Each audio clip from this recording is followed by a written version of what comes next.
वर्षीय बच्ची के साथ दुष्कर्म करने वाले 50 वर्षीय आरोपी को सोहना सीआईएएफ महिला, थाना पूर्व व गुरुग्राम पुलिस टीमों ने संयुक्त कार्यवाही करते हुए गिरफ्तार किया। इस आरोपी पर 50,000 का इनाम भी था। आरोपी पहले भी 5 वर्षीय बच्ची के दुष्कर्म के आरोप में 10 साल की सजा काट चुका है और 2 मामलों में वांछित था। आरोपी पुलिस से बचने के लिए वारदात को अंजाम देने के बाद बदल लेता था। अपना ठिकाना पुलिस ने आरोपी को छतरपुर मध्य प्रदेश से किया गिरफ्तार। पूछताछ में आरोपी ने एक 6 वर्षीय बच्चे के साथ भी दुष्कर्म का खुलासा किया। आरोपी ने बताया कि वह वारदात को अंजाम देने के बाद दूसरे शहर में चला जाता और फिर वहां भी दुष्कर्म के लिए अपने शिकार की तलाश करता था। ज्यादा जानकारी के लिए सुनते हैं एसीपी क्राइम वरुण दहिया को।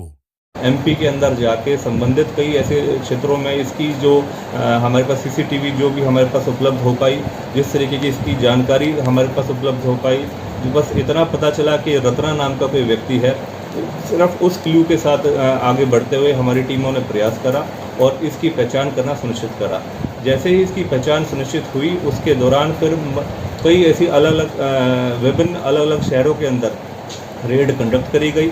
रेड कंडक्ट करने के लिए फिर इसके बाद जो फाइनली हमारी 24/7/2024 को इसको पकड़ने में, इसकी पहचान करके इसको पकड़ने में सफलता प्राप्त करी गई है और बड़ा सराहनीय काम करते हुए हमारी टीम ने, पूरी गुड़गांव की तरफ से हमें सबको खुशी है कि इस तरह का वहशी दरिंदा इंसान जो इस तरीके की जो वारदातों को अंजाम दे रहा था अन्य अलग अलग शहरों में, उसको पकड़ने में हमने सफलता प्राप्त करी है। इसकी पृष्ठभूमि जो रही है, ये पहले भी इसी तरीके से रेप के मामले में एक 5 साल की एक बच्ची के साथ रेप के मामले में जो चंदेला थाना है छतरपुर एमपी के अंदर, उसके अंदर भी 10 साल की सज़ा काट चुका है। 2015 में ये वहाँ से छूट के जेल से बाहर आया था। निरंतर उसके बाद इस तरीके की वारदात को ये अंजाम देता रहा है।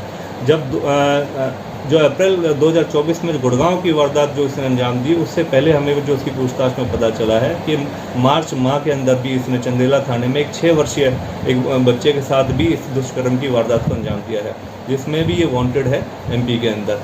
और हमारे यहाँ पर हमारी जो गुड़गांव की वारदात के बाद गुड़गांव पुलिस और हरियाणा पुलिस के माध्यम से इसके ऊपर 50,000 रुपये का इनाम घोषित किया गया था, जिसके संबंध में जो कार्रवाई अमल में लाई गई और बड़ा सराहनीय काम करते हुए हमारी टीमों ने जो इसको पकड़ने में सफलता प्राप्त करी है।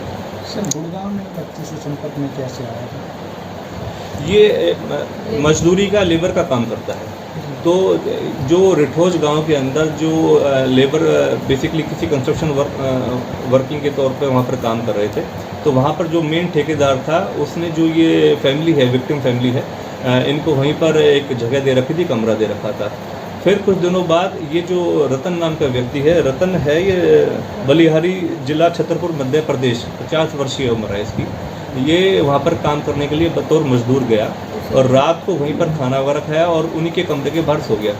रात को जैसे ही वक्त लगा, इसने उनकी तीन वर्षीय जो बच्ची थी इनकी, 25 और 26 की इंटरविनिंग नाइट को इसने उस बच्ची को उठाया और लगभग उसके कमरे से 300 मीटर दूर जाके बच्ची के साथ दुष्कर्म करा और वहीं पर उसको बेसुध हालत में छोड़ के वहाँ से गायब हो गया। जब सुबह पेरेंट्स ने उनको, अपनी बच्ची को देखा, ढूंढने की कोशिश करी तो बच्ची वहाँ मौके पे नहीं थी उनके पास। काफ़ी प्रयास करा गया, ढूंढने के प्रयास करते हुए फिर बाद में 300 मीटर दूर एक सुनसान जगह पर बच्ची बेहोशी की हालत में उसकी इन्फॉर्मेशन मिली। उसको वहाँ से फिर तुरंत पुलिस को सूचित करा गया। पुलिस को सूचित करने के उपरांत इसको मेडिकल एड दी गई।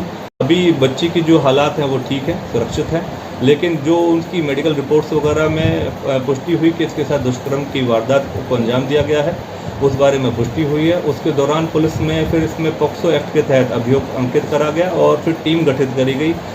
डॉक्टर कविता एसीपी जो वुमेन है उनके दिशा निर्देश द्वारा, और टीम गठित करने के बाद अब ये हमें सफलता प्राप्त हुई है। 7वें महीने में 24 तारीख को इसको पकड़ने में रतलाम से हमें सफलता प्राप्त हुई है।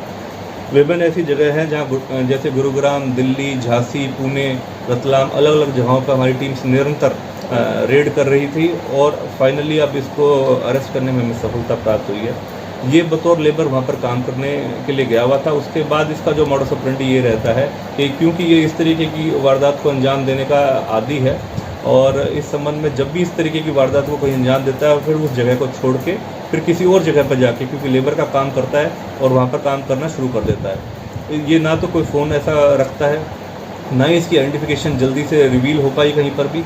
इसको पकड़ने में बड़ी मेहनत लगी है, सभी टीम के बड़े प्रयास के उपरांत, और उसके बाद इस चीज़ को सफलता हमें प्राप्त हुई है इसको पकड़ने में।